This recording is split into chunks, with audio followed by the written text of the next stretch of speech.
Hello दोस्तों, welcome to my channel the Spark Zone. दोस्तों, विपक्षी दल उपराष्ट्रपति जगदीप धनखड़ के खिलाफ अविश्वास प्रस्ताव पेश करने की तैयारी में है। इसके लिए विपक्षी सांसदों ने संविधान के अनुच्छेद 67(b) के तहत राज्यसभा को नोटिस भी दिया है। आइए समझते हैं अविश्वास प्रस्ताव की पूरी प्रक्रिया।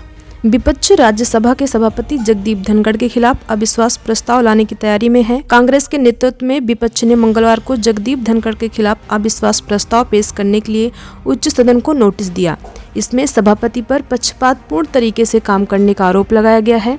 नोटिस में विपक्षी समूह के 60 से ज्यादा सांसदों के हस्ताक्षर हैं। इस अविश्वास प्रस्ताव की तैयारी के बीच सत्ता पक्ष और विपक्ष में राजनीतिक बयानबाजी भी शुरू हो गई है। भाजपा ने नोटिस का विरोध जताया है। वहीं विपक्षी कांग्रेस ने कहा कि सभापति धनखड़ ने आसन की गरिमा को ठेस पहुंचाई है।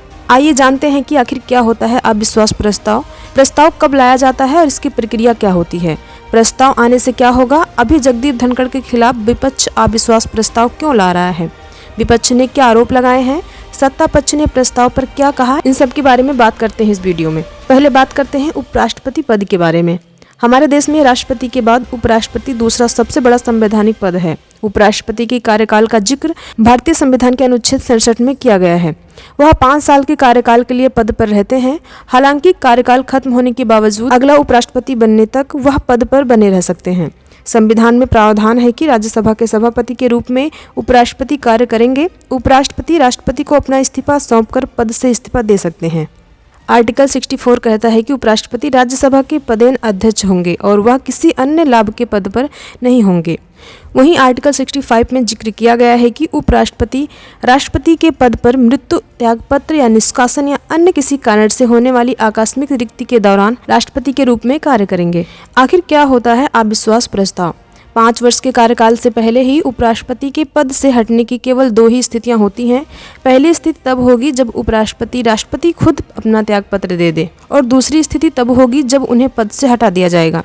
जिस प्रक्रिया के तहत उपराष्ट्रपति पद से हटा दिया जाएगा उसे अविश्वास प्रस्ताव कहते हैं। अविश्वास प्रस्ताव कैसे लाया जाता है, इसकी प्रक्रिया क्या होती है। संविधान के आर्टिकल 67(b) में उपराष्ट्रपति को पद से हटाए जाने की प्रोसेस का उल्लेख है। उपराष्ट्रपति पद से हटने के लिए अविश्वास प्रस्ताव लाया जाता है। संसद में प्रस्ताव लाने से पहले कम से कम 14 दिन पहले सदन को सूचित करना होता है। उपराष्ट्रपति को हटाने के लिए प्रस्ताव पेश करने के लिए न्यूनतम आवश्यक संख्या 50 है। वहीं अभी 60 विपक्षी सांसदों ने नोटिस पर हस्ताक्षर भी किए हैं। इस प्रस्ताव को राज्यसभा द्वारा पारित किया जाना चाहिए और उन्हें हटाने के लिए लोकसभा द्वारा उस पर सहमति होनी चाहिए। इसलिए यदि राज्यसभा के सभापति धनखड़ के खिलाफ प्रस्ताव ऊपरी सदन में पारित हो जाता है तो सफल होने के लिए उसे लोकसभा में साधारण बहुमत से पारित होना चाहिए। नियमों के अनुसार मतदान करने वाले राज्यसभा सांसदों द्वारा प्रस्ताव को साधारण बहुमत से पारित किया जाना चाहिए। फिर इसे निचले सदन में भी इसी बहुमत से पारित होना चाहिए। चूंकि विपक्ष के पास स्पष्ट बहुमत नहीं है, इसलिए धनखड़ को हटाया जाना मुश्किल है। अविश्वास प्रस्ताव क्यों लाया जा रहा है। विपक्षी दलों ने मंगलवार को उपराष्ट्रपति जगदीप धनखड़ के खिलाफ अविश्वास प्रस्ताव पेश करने के लिए आर्टिकल 67(b) के तहत नोटिस दिया है। नोटिस राज्यसभा महासचिव PC मोदी को सौंपा गया है। इससे पहले उपराष्ट्रपति जगदीप धनखड़ और विपक्षी दलों के नेताओं के बीच टकराव सोमवार को चरम पर पहुंच गया था।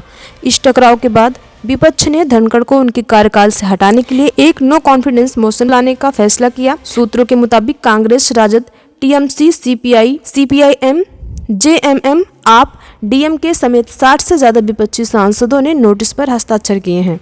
दरअसल विपक्ष कई मुद्दों को लेकर धनखड़ से नाराज है। इसमें सबसे ताजा मामला यह है कि उन्होंने उच्च सदन में सत्ता पक्ष के सदस्यों को कांग्रेस सोरो संबंध का मुद्दा उठाने की अनुमति दी। कांग्रेस सांसद दिग्विजय सिंह ने राज्यसभा के सभापति पर पक्षपात करने का आरोप लगाया था।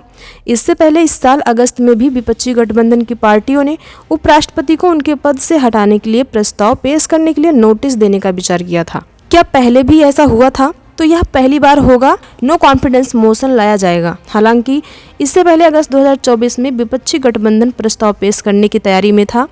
प्रस्ताव पेश करने के लिए विपक्षी नेताओं के हस्ताक्षर की जरूरत थी, लेकिन उस समय वे आगे नहीं बढ़े। सोमवार को विपक्ष ने नो कॉन्फिडेंस मोशन लाने का फैसला किया। इसके बाद सवाल उठता है कि कौन कौन समर्थन में है और कौन विरोध में। सूत्रों के मुताबिक कांग्रेस, आम आदमी पार्टी, समाजवादी पार्टी समेत विपक्षी गठबंधन की कई सदस्य इस प्रस्ताव को आगे बढ़ाने के लिए साथ हैं। हालांकि तृणमूल कांग्रेस के रुख पर अब भी संशय नहीं बना हुआ है। इस बीच बीजू जनता दल के अध्यक्ष नवीन पटनायक ने कहा कि उनकी पार्टी राज्यसभा के सभापति जगदीप धनखड़ के खिलाफ नो कॉन्फिडेंस मोशन लाने के इंडिया ब्लॉक के कदम पर सोच समझकर ही फैसला करेगी। उड़ीसा के पूर्व मुख्यमंत्री ने स्पष्ट किया है कि नो कॉन्फिडेंस मोशन का विजय समर्थन करेगी या नहीं। संसद के उच्च सदन में विजय के 7 सदस्य हैं। राज्यसभा में विजय इसलिए भी महत्वपूर्ण है क्योंकि विपक्षी दलों के पास सदन में प्रस्ताव को पारित करने के लिए अपेक्षित संख्या नहीं है। विपक्ष ने नो कॉन्फिडेंस मोशन को क्या कहा है, तो कांग्रेस सांसद जयराम रमेश ने मंगलवार को कहा कि पिछले 72 साल में यह पहली बार है जब विपक्षी दल राज्यसभा के सभापति के खिलाफ नो कॉन्फिडेंस मोशन ला रहे हैं। यह दिखाता है कि स्थिति कितनी खराब हो चुकी है। जिस तरीके से राज्यसभा सभापति ने सदन को चलाया, उसने हमें यह नो कॉन्फिडेंस मोशन लाने के लिए मजबूर किया। सभी विपक्षी दलों ने इस प्रस्ताव पर हस्ताक्षर किए हैं, इसलिए कहा गया है कि वह पक्षपाती हैं। सांसद ने कहा कि यह व्यक्तिगत मामला नहीं है। कांग्रेस ने केवल विपक्षी सदस्यों के अपमान के खिलाफ आवाज उठाई है।